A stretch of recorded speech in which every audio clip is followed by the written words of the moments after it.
হঠাৎ করে প্ল্যান বানিয়ে চলে আসলাম আজকে ছোট ননদের বাড়িতে। সো হ্যালো এভরিওয়ান, কেমন আছেন আপনারা সবাই? আমার ছোট মোটো একটি ডেইলি ব্লগে আপনাদের সকলকে স্বাগত জানাই। আজ হচ্ছে রবিবার আর আজকে মনার পাপার কাজের ছুটি ছিল, আর কোনো কারণবশত কালকেও মনার পাপার কাজের ছুটি থাকবে, তাই হঠাৎ করে প্ল্যান বানিয়ে চলে আসলাম আমার ছোট ননদের বাড়িতে। মনার পাপার যেহেতু কাজের বেশি ছুটি থাকে না, আর এই দুদিন যেহেতু পরপর ছুটি আছে, তাই ভাবলাম ছোট ননদের বাড়ি থেকে একটু ঘুরে আসি, ভালো লাগবে।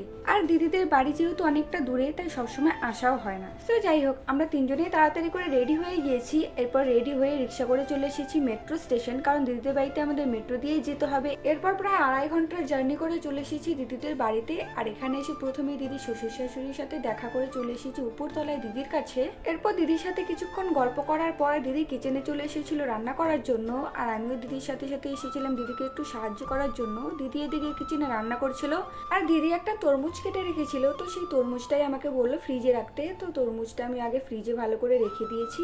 এরপর সিঙ্কে দেখলাম কয়েকটা বাসন ছিল, তো সেই বাসনগুলো আমি ভালো করে ধুয়ে দিচ্ছিলাম।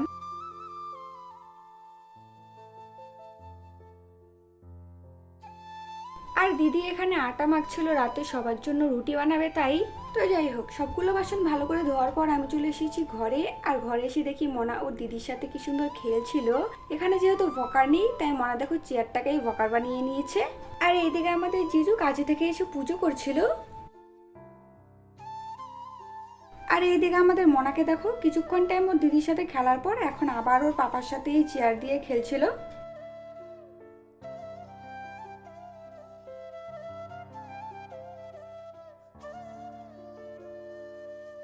মনা যতক্ষণ এখানে ওর পাপার সাথে খেলছে, এদিকে আমি আমার কাজগুলো করে নেব। আমার ব্যাগটা একদম এলোমেলো হয়ে গিয়েছে, তাই ভাবলাম আমার ব্যাগটা ভালো করে গুছিয়ে রাখি। কিন্তু তার আগে টিভিতে আমার পছন্দের একটা গান লাগাচ্ছিলাম। আর দেখো এদিকে আমার টিভিতে গান লাগানোও হয়নি, আর এদিকে মনার পাপা আর মনা এসে হাজির হয়ে গিয়েছে। তাই আমি মনার পাপাকে বললাম তুমি মনাকে নিয়ে একটু ওই রুমে যাও, আমি একটু কাপড়গুলো ভালো করে গুছিয়ে নিই। তাই মনার পাপা মনাকে নিয়ে কিছুক্ষণের জন্য ওই রুমে গিয়েছিল, আর আমি এদিকে তাড়াতাড়ি করে কাপড়গুলো ভালো করে গুছিয়ে নিচ্ছিলাম।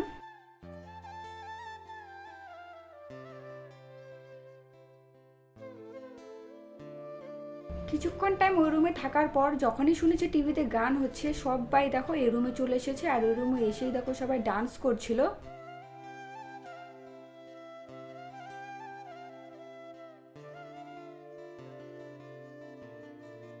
গান শেষ হওয়ার পর আমি সবাইকে আবার ঘর থেকে বাইরে যেতে বলেছি। আর এদিকে আমার কাপড় গোছানোও হয়ে গিয়েছে, তাই আমরা সবাই মিলে আবার চলে এসেছি বাইরে। আর বাইরে এসে আমি তো একদম অবাক হয়ে গিয়েছি, মনা দেখো একা একাই সিঁড়ি চড়ছিল।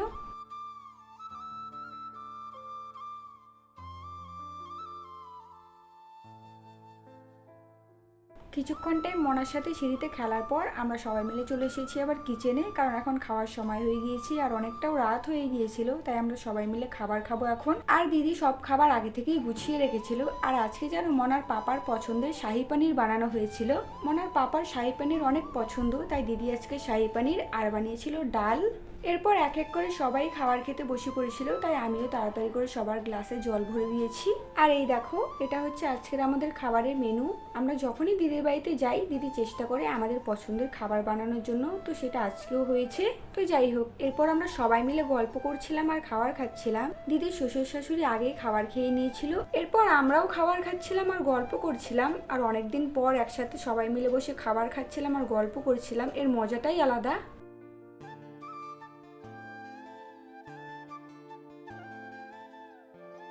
আমাদের খাওয়া দাওয়া করার পর দিদি মনার জন্য একটা ডিমের পোচ বানিয়েছিল, আর সেই ডিমের পোচটাই মনার পাপা মনাকে খাওয়াচ্ছিল। আর দেখো মনাকে খাবার খাওয়ানো কত কষ্টকর। মনা দেখো খাবার খেতেই চায় না, ওকে জোর করে খাবার খাওয়ানো হয়।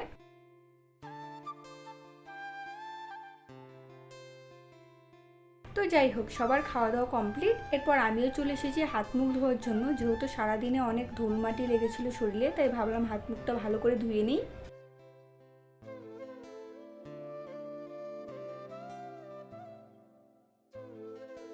আমার হাত মুখ ভালো করে ধোয়ার পর চলে এসেছি ঘরে। ঘরে এসে ভালো করে একটু মুখটা মুছে একটু স্কিন কেয়ার করে নেবো।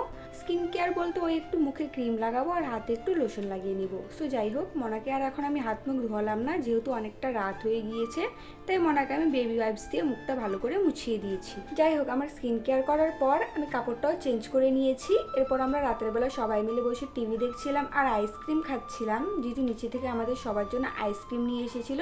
তাই আমরা সবাই মিলে বসে বসে সেটাই খাচ্ছিলাম। সো আজকের আমার এই ভিডিওটা আমি এখানে শেষ করছি। আপনাদের কেমন লাগলো অবশ্যই কমেন্ট করে জানাবেন, ভালো লাগলে লাইক কমেন্ট শেয়ার করবেন। সকলকে জানাই বাই বাই।